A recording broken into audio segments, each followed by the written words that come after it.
folks, we got a word for you for today. Something that's been on my mind lately. And we actually went over these verses last night. Now, this is going to be a little bit more verse than just 3 or 4 verses. The question is, though, before we get into that, is when you see somebody, do their clothes speak to you? Is like what they wear, does it speak? Yeah, it talks. It speaks. It doesn't actually say words, but you can tell a person a little bit about the person from the clothes. Like, look at my clothes. It's a uniform. It's a work shirt. So you say, okay, well, he's probably a mechanic or something of that nature. You see a guy in a business suit. So he does something, some kind of a business deal. You know, he might be a lawyer or going to a board meeting or something, but something pertaining to the business world. You see a guy dressed in a football suit. Okay, uniform. I think in the Army they call it BDUs, your battle dress uniform. You know, you see a guy dressed in all camo. You know, he's probably a soldier of some sort. Baseball players, football players. So their clothes speak. So the same thing with that being said, also a person can tell who you are by what you say, how you physically speak, what kind of words you use, what kind of language you use. And that's what I'm getting to, the language today. I've been in the working field for a while, mostly mechanicking, and I've been on certain jobs and they'll have music playing. Well, depending on what the music they're playing will tell you pretty much where they stand. And I've heard some filth. I mean, it's horrible language, horrible music. And I would ask them, because some of them, you know, we work together. And I'll ask them, you know, what's encouraging about this? You know, so if 15, 20 people show up and you're blasting this music, what's encouraging in it? You know, so, you know, music now, I listen to all kinds of music. Now, I'm not degrading music. What I'm saying is the language used. So when you meet people and they're just blah, blah, blah, you know, all this filthy, vile language, well, that will pretty much tell you where their heart's at. That's just the way it is. But if you use encouraging words and understanding words and helpful, well, it shows where you're at. So I'm going to try not to get too long drawn out with it, but the language is a big deal. Language is a big deal. We communicate with each other. You know, we get work done. We you know, we go out fishing. Hey, you know, we're talking to each other. You know, where's these fish at? Where we're going to look for them? You know, campsites, all that good stuff. So today we're going to be in James chapter 3, and it's going to be a lot of verses. So it's James 3. And I'm going to read like 3 through 12. Now, we put bits into the mouth of horses to make them obey us. We also guide the whole animal. And consider ships. Though very large and driven by fierce winds, they are guided by a small rudder where the will of the pilot directs.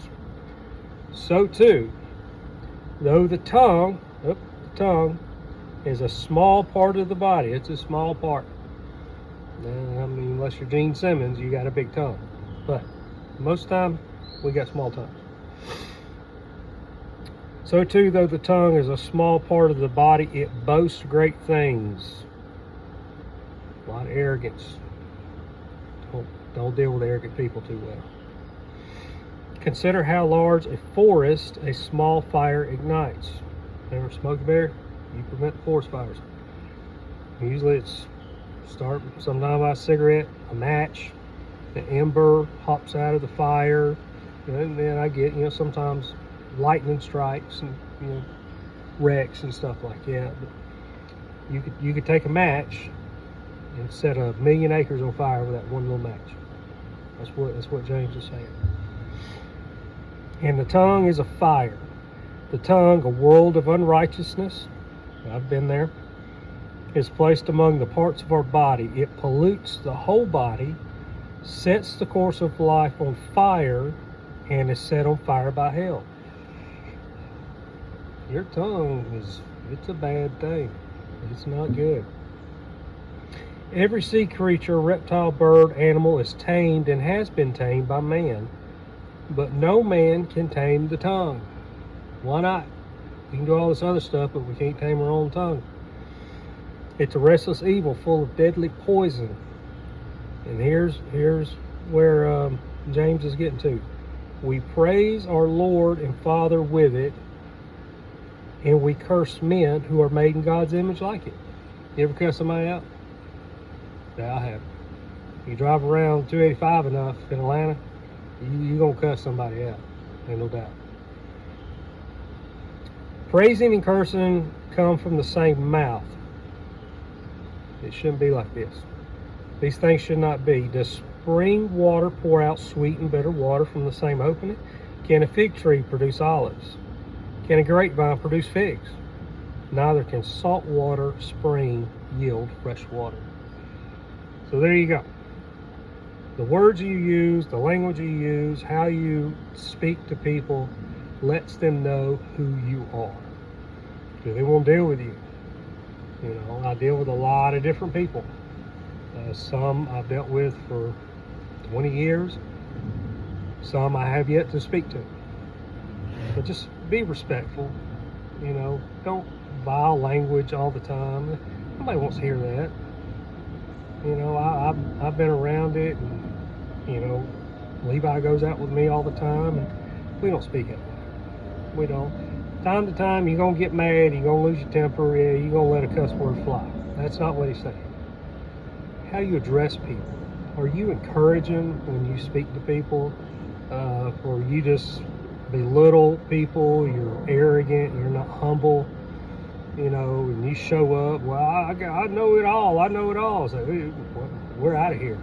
You know, you deal with it. You know, where you going? Oh, no, you deal with it. You got it all figured out. Don't deal with people like that. And then people will say, well, I've just always spoke this way. Well, here's the thing. You learn to speak that way. You can learn to speak another way. Poor excuse. You don't want to speak another way. That's the way you want. You want to use vile language. Nasty vile language. We don't want to deal with that. So, kind of what we're saying. You'll be humble. You know, no, you don't know everything. Yes, you may be good at what you do, but you don't have to be a jerk about it. You know, be willing to accept help. You know, and just speak kind to people. You know, what if they cuss me out? Yeah, you know, they ain't gonna do that to me. Well, if they did it, they done it. You can't stop them. You know, I'll beat them. Well, now you just, you know, your pride's hurt. Just use kind language. You know, it's hard.